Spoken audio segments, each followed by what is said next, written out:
आज जो हम चैप्टर स्टार्ट करने वाले हैं ये चैप्टर है हमारा एओडी, ठीक ना, एप्लीकेशन ऑफ डेरिवेटिव। इसमें जो है हम लोग 3-4 टॉपिक पढ़ेंगे हम लोग। इसमें जो है रेट चेंज सीबीएसई में इस साल हटा दिया है, इस साल रेट चेंज सीबीएसई में नहीं है, ठीक है। रेट चेंज पढ़ेंगे, इंक्रीजिंग डिक्रीजिंग पढ़ेंगे, टेंजेंट और नॉर्मल पढ़ेंगे, ठीक है। उसके बाद देखा इरर जो है इरर एंड मेजरमेंट, वो भी इस साल सीबीएसई से हटा दिया है, फिर भी हम लोग पढ़ भी लेंगे, ज्यादा टाइम नहीं लगेगा। और एक जो है जो सबसे इंपॉर्टेंट है वो है maxima and minima, 12th class का सबसे इंपॉर्टेंट टॉपिक में से एक है। उससे जो है 5 नंबर में क्वेश्चन आते हैं। तो देखिए ध्यान से, एओडी सबसे पहला हमारा है रेट चेंज। तो जो पहला हम लोग टॉपिक पढ़ने वाले हैं वो है रेट चेंज, ठीक है। रेट चेंज क्या होता है, ठीक। देखिए हम लोग जो पढ़ते हैं डीएक्स अपॉन, मान लीजिए लिखा हुआ है डीवाई अपॉन डीएक्स, इसका मतलब है rate of change of y with respect to x, ठीक है। तो चलो इसको मैं लिख दे रहा हूं इसमें कि rate of change of p with respect to q, ठीक ना, change of rate of p, ठीक है, change in rate of p with respect to q is given by dp upon dq, ठीक है। डीपी अपॉन डीक्यू का मतलब है कि रेट चेंज जो है पी का हो रहा है विथ रिस्पेक्ट टू क्यू, ठीक है, change in p with respect to q, ठीक है। देखिए अगर जो है ये पॉजिटिव आपका कब होगा, डीपी अपॉन डीक्यू पॉजिटिव कब होगा, मान लीजिए पी इंक्रीज कर रहा है और साथ ही साथ जो है क्यू भी इंक्रीज कर रहा है, तो उस केस में जो रेट चेंज होगा हमारा पॉजिटिव होगा। मान लीजिए कि पी डिक्रीज कर रहा है, ठीक है, और क्यू भी क्या कर रहा है, डिक्रीज कर रहा है, यानी पी डिक्रीज का मतलब पी भी नेगेटिव क्यू भी नेगेटिव, तो क्या होगा उस केस में हमारा पॉजिटिव हो जाएगा। ये हमारा नेगेटिव भी हो सकता है। नेगेटिव का मतलब मान लीजिए रेट चेंज नेगेटिव है, ठीक है, तो इसका मतलब कि डिक्रीजिंग हो रहा है, और अगर पॉजिटिव है तो क्या हो रहा है, इंक्रीजिंग हो रहा है, ठीक है। देखिएगा ध्यान से भी, नेगेटिव जो है कब होगा, ठीक, मान लीजिए पी जो है हमारा डिक्रीज कर रहा है, ठीक है, और क्यू हमारा मान लीजिए इंक्रीज कर रहा है, तो इस केस में हमारा डीपी अपॉन डीक्यू क्या हो जाएगा, नेगेटिव हो जाएगा।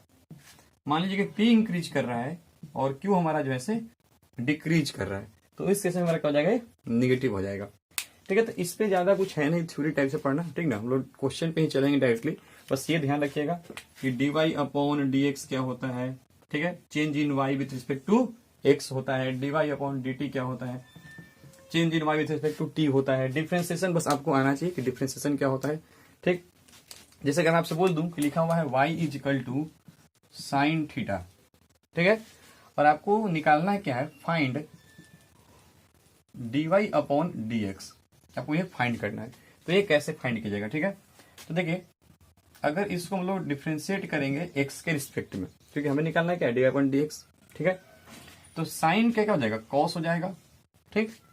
और सिर्फ यही आंसर नहीं होगा, क्योंकि हमने तो सिर्फ साइन को डिफ्रेंशिएट किया, कॉस थीटा को भी तो डिफ्रेंशिएट करना x के रिस्पेक्ट में, तो जाएगा हमारा डी थीटा अपॉन dx। ये सब आप लोग पढ़े भी होंगे डिफरेंशिएशन में, पढ़ाए हुए इस तरह जैसे फंक्शन, ठीक ना। तो उस तरह से अगर आप पूरा पढ़े हुए तो आपके लिए ये चैप्टर इजी होने वाला है, कुछ है नहीं इसमें, ठीक। बस ये ध्यान रखना है कि साइन का हम लोग डिफरेंशिएशन कर रहे थे एक्स के रिस्पेक्ट में, साइन थीटा का, तो साइन का तो कॉस थीटा हो गया, लेकिन थीटा का डी थीटा अपॉन dx हो गया।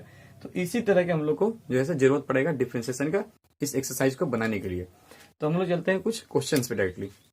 देखिए हमारे पास 2 क्वेश्चंस हैं। सबसे पहले आपसे मैं कहना चाहूंगा कि जब भी ये चैप्टर पढ़ने से पहले आपको जो है मेंस्ट्रुएशन के जो फॉर्मूला आप पढ़े थे 9th में वो सब याद होना चाहिए। सिलेंडर का वॉल्यूम, सरफेस एरिया, कोन का, स्फीयर का, हेमी स्फीयर का, क्यूब, क्यूबाइड, ये सब का, ठीक है। अगर नहीं याद होगा तो फिर लाइव क्लास में उसको हम डिस्कस करेंगे, बताएंगे कैसे उसको जो है समझना है, रटना नहीं है जो है फॉर्मूले को।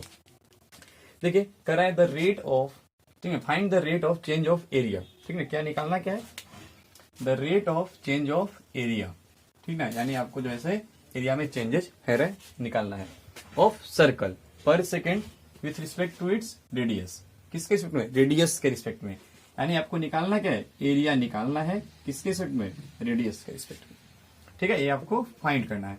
When radius is equal to 5 centimetre, कब, जब रेडियस 5 सेंटीमीटर है तब निकालना है। जब भी ऐसा क्वेश्चन रहेगा तो क्या करना है कि आपको जैसे एक ऐसा फॉर्मूला जो है ढूंढना है, या एक ऐसा इक्वेशन बनाना है, एक ऐसा रिलेशन बनाना है, किसमें, एरिया और रेडियस में। निकालना है क्या आपको, एरिया किसके रिस्पेक्ट में, रेडियस के रिस्पेक्ट में, तो यहाँ पे आपको जैसे कुछ ना कुछ इक्वेशन बनाना है या कुछ रिलेशन बनाना है, ठीक है। तो देखिए ध्यान से, एरिया इक्वल टू क्या होता है फॉर्मूला, सर्कल है तो पाई आर स्क्वायर है ना, एरिया ऑफ सर्कल, ठीक है, पाई आर स्क्वायर होता है। एंड इसको आप लिख लीजिए कि A is equal two pi are square है। अब हमें क्या निकालना है, हमें निकालना है D A upon D R, निकाल लेते हैं, ठीक है। तो D A upon D R क्या हो जाएगा, पाई तो कांस्टेंट है, ठीक है, और आर स्क्वायर का 2r हो जाएगा, हो गया। तो ये तो हमारा सिर्फ निकला डी अपॉन डी आर, लेकिन कह क्या रहा है क्वेश्चन में कि D A upon D are तो तब निकालना है जब आर इजकल टू 5 सेंटीमीटर है। इसका मतलब जहां जहां आपका आर दिख रहा है वहां 5 रख दो, तो 2 इंटू पाई इंटू 5 यानी 10 पाई, कोई दिक्कत है, तो हमारा 10 पाई। अब देखो ध्यान से, यहाँ यूनिट भी एक चीज लिखना है, ठीक ना, यूनिट भी लिखना है। तो 10 पाई क्या हो जाएगा, एरिया है तो सेंटीमीटर स्क्वायर। यहाँ देखिए ध्यान से बोला था कि सर्कल पर सेकेंड, ठीक ना, पर सेकेंड, तो 10 पाई सेंटीमीटर स्क्वायर पर सेकेंड हो जाएगा हमारा, ठीक। तो ये चीज को ध्यान में रखते रहना आपको, ठीक। चलते हैं नेक्स्ट क्वेश्चन की तरफ। हमारा जो नेक्स्ट क्वेश्चन है बहुत इजी है इस तरह से, ठीक ना।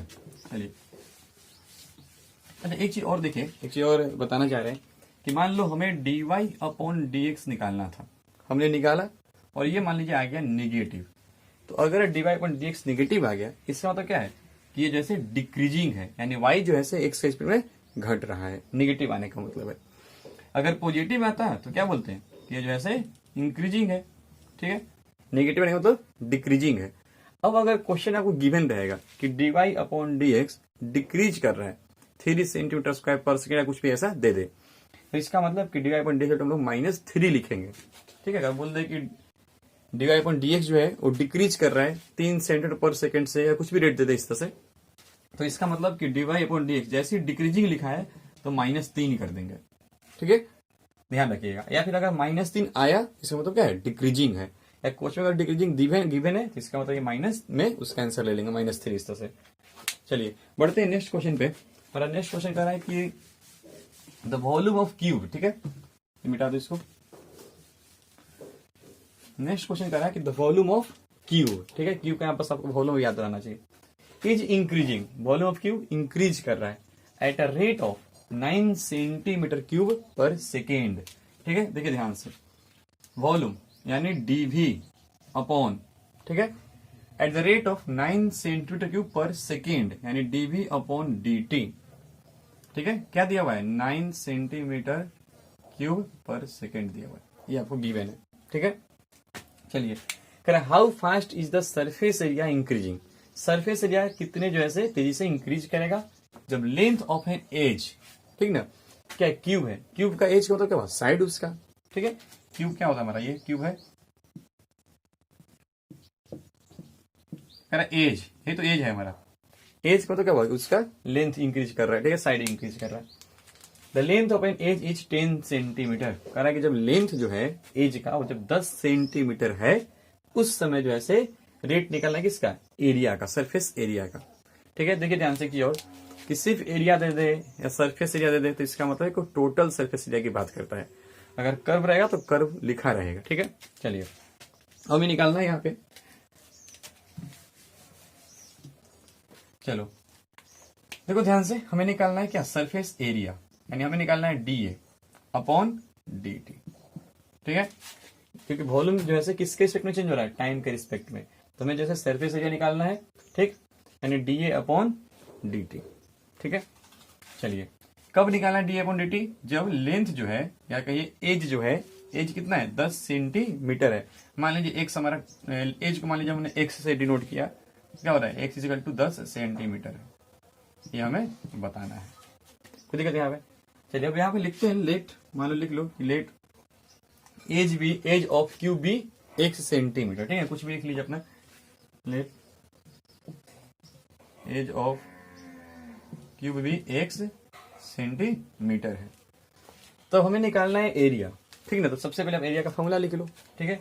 तो एरिया इक्वल टू फॉर्मूला क्या होता है, ठीक है, 6 इंटू साइड स्क्वायर, यानी एरिया इक्वल होगा 6 into x square D upon D T, ठीक है। हमें क्या निकाला, हमें निकाला डी अपॉन डी टी निकाला, तो निकाल रहे हैं डी अपॉन डी टी, तो डी अपॉन डी टी की जगह तो 6 है, एक्स स्क्वायर तो हो जाएगा कितना 12x हो जाएगा। लेकिन यहाँ पे x का क्या हो जाएगा dx अपॉन dt हो जाएगा, क्योंकि हम लोग डिफरेंशिएशन t के रिस्पेक्ट में कर रहे हैं, ठीक ना। तो ये एक्स स्क्वायर का तो 2x हो जाता है, तो 6 इंटू 12 हो जाएगा, और x का dx अपॉन dt। अब देखो हम लोग को dx अपॉन dt तो पता ही नहीं है, ठीक ना। तो अब dx अपॉन dt कहाँ से आएगा, ठीक। तो देखिए यहाँ से हम लोग निकालते हैं dx अपॉन dt। ये जो इन्फॉर्मेशन आपको गिवन है, इस इन्फॉर्मेशन के हेल्प से dx अपॉन dt सॉरी निकाल लेते हैं। देखिए दिया हुआ है वॉल्यूम, तो वॉल्यूम का फॉर्मूला क्या होता है, वॉल्यूम होता है साइड क्यूब, ठीक ना, यानी वॉल्यूम इज इक्वल टू गया एक्स क्यूब। आप dv अपॉन dt निकालिए, तो dv अपॉन dt का जाएगा 3x square dx upon dt, और dv अपॉन dt आपको दिया हुआ है 9, तो 9 equal to 3x square dx upon dt। ये और ये कैंसिल हो जाएगा, यानी यहां से आपको dx अपॉन dt मिलेगा, और क्या मिलेगा dt, ये मिलेगा आपको 3 अपॉन x स्क्वायर मिल जाएगा, ठीक है। हम लोग ये जो निकालना था हम लोग लेके चले उसको निकालने के लिए, ठीक है। लेकिन यहाँ पे हमें dx अपॉन dt की जरूरत पड़ गया, और dx अपॉन dt जो हमें जो इन्फॉर्मेशन गिवन था वहां से मिल गया। तो dx अपॉन dt क्या हो गया 3 अपॉन x स्क्वायर, यानी इसके बाद हम लोग 12x इंटू इसकी वैल्यू वहां से रख देते हैं, तो वैल्यू है 3 अपॉन एक्स स्क्वायर, यानी स्क्वायर से एक कैंसल, यानी हो जाएगा 36 अपॉन एक्स, ठीक है। तो चलिए थोड़ा इधर मैं लिख लेता हूं, ठीक है। यानी हमारा आया dA अपॉन dt हमारा आ गया 36 अपॉन एक्स आ गया। लेकिन हम लोग को dA अपॉन dt कहाँ निकालना है, x इक्वल टू 10 पे निकालना है, यानी 36 अपॉन 10 कर दीजिए, ठीक है। यानी यहां से हमारा क्या जाएगा 3.6 आ गया। ऊपर में क्या था एरिया था, तो 3.6 सेंटीमीटर स्क्वायर हो जाएगा एरिया। नीचे में क्या है टी है, यानी इतना पर सेकेंड हो जाएगा, ठीक है। तो इसको कर लीजिए, बहुत आसान था, कुछ है नहीं, इन्फॉर्मेशन एक गिवन था तो हमने लिख लिया, जो निकालना था हमने उसको सोल्व करना स्टार्ट किया, तो हमें यहाँ पे dx अपॉन dt की जरूरत पड़ गया। dx अपॉन dt अब कहाँ से निकलता, तो जो इन्फॉर्मेशन गिवन है वहां से हमने dx अपॉन dt निकाल लिया, वैल्यू यहाँ पे पुट किया तो मेरा ये आ गया, ठीक है, तो मेरा आंसर हो गया, ठीक। पॉजिटिव इसमें तो क्या आ रहा है, एरिया इंक्रीज कर रहा है, ठीक है। जैसे लिखा भी था कि how fast is the surface area increasing when the length of an edge is 10 centimetre. चलिए इसको नोट कीजिए, बढ़ते हैं नेक्स्ट क्वेश्चन की तरफ। हमारे पास एक क्वेश्चन है, कह रहा है कि a stone is dropped into a quite lake, ठीक ना। क्वाइट लेक में आपने एक स्टोन को जैसे ड्रॉप किया। देखिए क्या है, एक शांत झील है, एक झील है, उसमें क्या है पानी शांत है, ठीक है, वो पानी बह नहीं रहा है, ठीक है, रुका हुआ पानी है।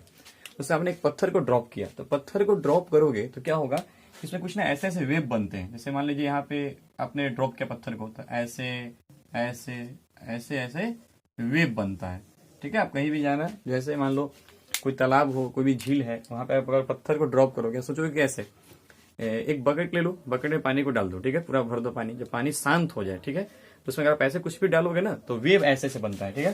वो पानी जो है वो ऐसे, मतलब पानी जो है ना वो ऐसे ऐसे ऐसे ऐसे आगे की तरफ बढ़ते जाएगा, ठीक है, एक वेव में बढ़ते जाता है पानी, ठीक है। तो इस तरह से, और वो भी चारों तरफ बढ़ता है, यानी कि एक ही डायरेक्शन में ऐसे गोल गोल ऐसे बढ़ता है, ठीक है, ठीक, जैसे यहाँ पे दिखाए उस तरह से ये इंक्रीज होता है, इस तरह से बढ़ते जाता है, बढ़ते जाता है, ठीक है। वेव ऐसे, मतलब मान लीजिए यहाँ पे पानी था, ठीक ना, आपने एक पत्थर यहाँ पे ड्रॉप किया, तो ऐसे फिर ऐसे फिर ऐसे ऐसे वेव हमारा इंक्रीज करते जाता है, ठीक। तो कह रहा है कि stone is dropped into a quite lake and wave moves in a circle, ठीक है, at a speed of 4 centimetre per second. बोला कि जो वेव है वो एक सर्कल में मूव करता है, ऐसे जनरली सर्कल में ही करता है मूव, ठीक है, और स्पीड जो है 4 सेंटीमीटर पर सेकेंड है, यानी वेव का इंक्रीज करने का स्पीड 4 सेंटीमीटर पर सेकेंड है।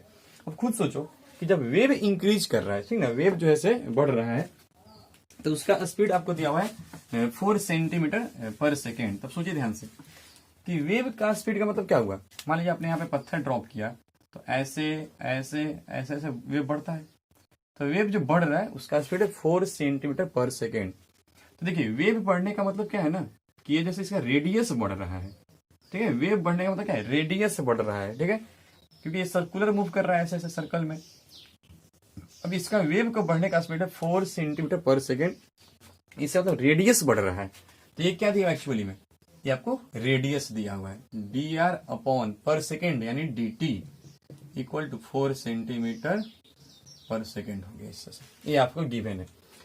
At the instant when the radius of circle wave is 10 centimetre, जब रेडियस का हो जाए 10 सेंटीमीटर जाए, तो उस समय कर रहा है how fast is the enclosed area is increasing, ठीक है। तब जैसे एरिया कितना इंक्रीज कर रहा है वो बताना है, कब, जब रेडियस 10 सेंटीमीटर हो जाएगा।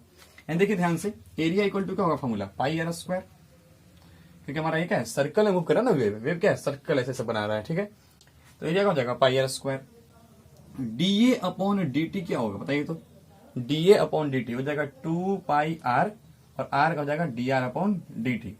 देखिए यहाँ पर t के रिस्पेक्ट में कर रहे हैं, इसलिए आर का D r upon dt, differentiation बस आना चाहिए आपको अच्छे से, ठीक है।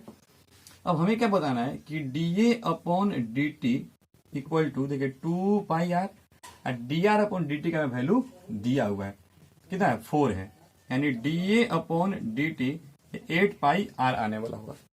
लेकिन हमसे क्या बोल रहा है कि डीए अपॉन dt तो तब बताइए जब r इक्वल टू 10 सेंटीमीटर है, यानी आप r जब 10 रख दीजिए, तो 10 रखिएगा तो 80 पाई हो जाएगा, ठीक है। 80 पाई, यूनिट जरूर ध्यान देना है, एरिया है यानी सेंटीमीटर स्क्वायर, ठीक है, अपॉन मतलब पर सेंटीमीटर स्क्वायर पर टाइम है तो यानी सेकेंड, सेंटीमीटर स्क्वायर पर सेकेंड। तो इस चीज को ध्यान रखिएगा, बहुत इजी क्वेश्चन था, ठीक है। कभी भी आप जाओ झील में, देखो वहां पे पत्थर मारोगे तो वो वेव में ऐसे ऐसे इसका जो ऐसे वाटर ऐसे ऐसे जाने लगता है, ठीक है। तो बोला है कि जो वेव है उसका स्पीड है 4 सेंटीमीटर पर सेकेंड, यानी वेव इंक्रीज कर रहा होता है, क्या रेडियस ही तो बढ़ रहा है ना एक्चुअली में, ठीक है। यानी रेडियस हो गया D r upon dt 4 centimetre per second, ठीक है। चलिए इसको जैसे सोल्व कीजिए आगे, ठीक ना, आगे और भी मतलब क्वेश्चन कराते हैं, इसको अच्छे से देखिए। चलते हैं नेक्स्ट क्वेश्चन की तरफ। जो नेक्स्ट क्वेश्चन है कह रहा है कि the length x of a rectangle is decreasing, ठीक है। लेंथ दिया हुआ कितना एक्स है, किसका, रेक्टेंगल का, decreasing at the rate of 3 centimetre पर मिनट, ठीक है। मान लीजिए एक रेक्टेंगल है, ठीक है, इसका जैसे लेंथ कितना है एक्स है, एंड द विड्थ वाई दिया हुआ है, ठीक है। और वाई जैसे इंक्रीजिंग है, देखिए ध्यान से, हमें जो लेंथ है यानी dx अपॉन dt, ठीक है, 3 सेंटीमीटर पर मिनट यानी dx अपॉन dt क्या दिया हुआ है, डिक्रीजिंग है, जो लेंथ एक्स हो क्या है डिक्रीजिंग है, और डिक्रीजिंग का जो रेट है वो है 3 सेंटीमीटर पर मिनट, यानी -3 सेंटीमीटर पर मिनट ऐसे लिखना पड़ेगा, ठीक है। क्योंकि जो dx है, जो x है वो चेंज हो रहा है, ठीक है, लेकिन वो क्या डिक्रीजिंग है, तो डिक्रीजिंग में तो क्या होगा माइनस लग जाएगा, बताए हुए थे, ठीक है। क्वेश्चन में माइनस थोड़ा लिखेगा, क्वेश्चन में ये तो नहीं लिखेगा -3 सेंटीमीटर पर मिनट, ठीक है। क्वेश्चन में सिर्फ लिखेगा डिक्रीजिंग, अगर लैंग्वेज में डिक्रीजिंग है इसका तो वो आगे माइनस लगेगा, और यदि आपको सोल्व करके आ गया माइनस तो इसका तो क्या वो डिक्रीजिंग है, ठीक है, ध्यान रखना इस चीज को। और जो y है वो क्या है इंक्रीज है, इंक्रीजिंग कर रहा है, y इंक्रीजिंग कर रहा है, उसका जो रेट है वो है आपका 2 सेंटीमीटर पर मिनट। देखिए यहाँ पर मिनट है इसलिए हमने नीचे में t रखा है, ठीक है।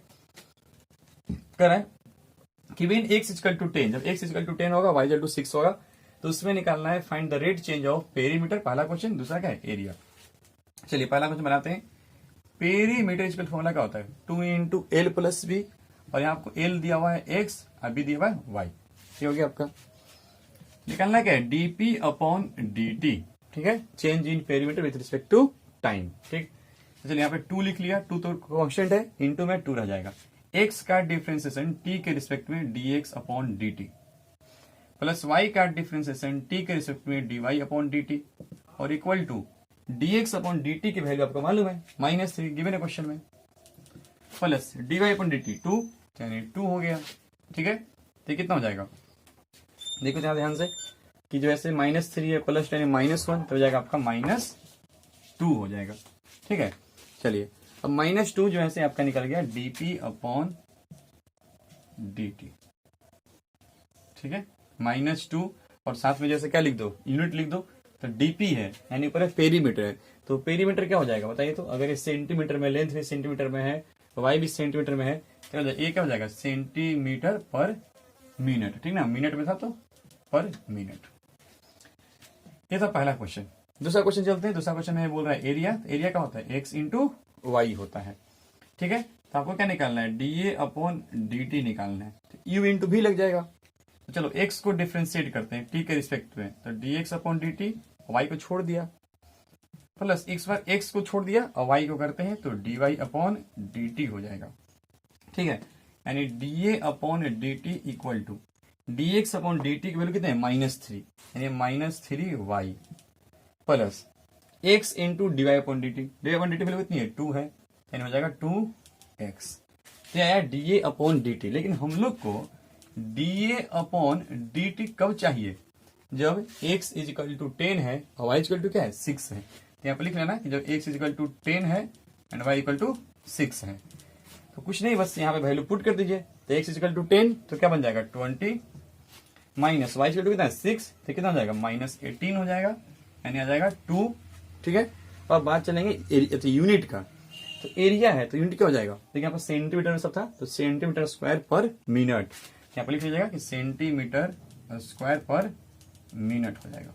ठीक है, तो देखिए यहाँ पे जो है डीपी अपॉन dt आया है माइनस में, इसका क्या है पेरीमीटर डिक्रीज कर रहा है, निगेटिव का मतलब क्या है डिक्रीज कर रहा है। लास्ट हम लोग लैंग्वेज में लिखेंगे क्वेश्चन को बना करके आंसर, तो लिखेंगे perimeter decreases at the rate of 2 centimetre पर minute and area increases at the rate of 2 centimetre square पर मिनट।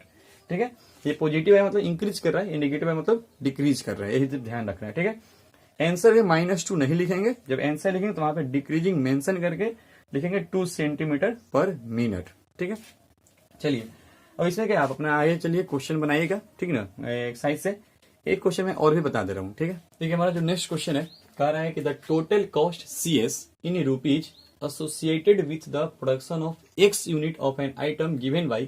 ठीक है, अगर x यूनिट आइटम का प्रोडक्शन होता है तो उसका जो टोटल कॉस्ट है रुपीज में वो आपका ये दिया हुआ है CX is equal to 0.05x³ minus 0.02x square plus 30x plus 5000।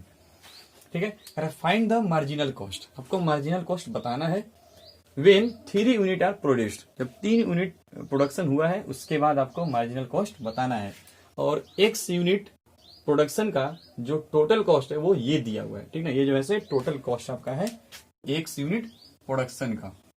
ठीक है, आपको बताना है मार्जिनल कॉस्ट। ठीक है, कितने यूनिट का 3 यूनिट का, यानी जब x इक्वल टू 3 हो जाए, x यूनिट का ये है। ठीक है, जब 3 यूनिट हो जाएगा तो बताना है कितना होगा। Where marginal cost we mean the, ठीक ना, मार्जिनल कॉस्ट को डिफाइन किया हुआ है कि मार्जिनल कॉस्ट है क्या, पूछ क्या रहा है, बोल रहा है marginal cost we mean the instantaneous rate of total cost at any level of output. ठीक ना, कराएगा कि मार्जिनल कॉस्ट क्या है कि we mean the instantaneous rate of, ठीक ना, रेट ऑफ किसका, rate of total cost at any level of output. तो टोटल कॉस्ट आपका ये दिया हुआ था, sorry CX is equal to दिया हुआ है 0.005x³ minus 0.02x square plus 30x। देखो हम लोग को ये सब लैंग्वेज में नहीं जाना है क्या लिखा है क्या नहीं लिखा है, बस सिंपल जो क्वेश्चन बोल रहा है कर देना है। क्या होता है टोटल कॉस्ट, क्या होता है मार्जिनल कॉस्ट, इन सब के चक्कर नहीं पड़ना है। देखिए ये CS इक्वल टू दिया हुआ है। ठीक है, मार्जिनल कॉस्ट क्या बोल रहा है कि इसका जो रेट होगा वो हमारा है मार्जिनल कॉस्ट है। चलिए निकालते हैं C' यानी मार्जिनल कॉस्ट 3 आ गया जाएगा, 3 इंटू 0.005x स्क्वायर हो जाएगा माइनस 0.02 इंटू 2x हो जाएगा।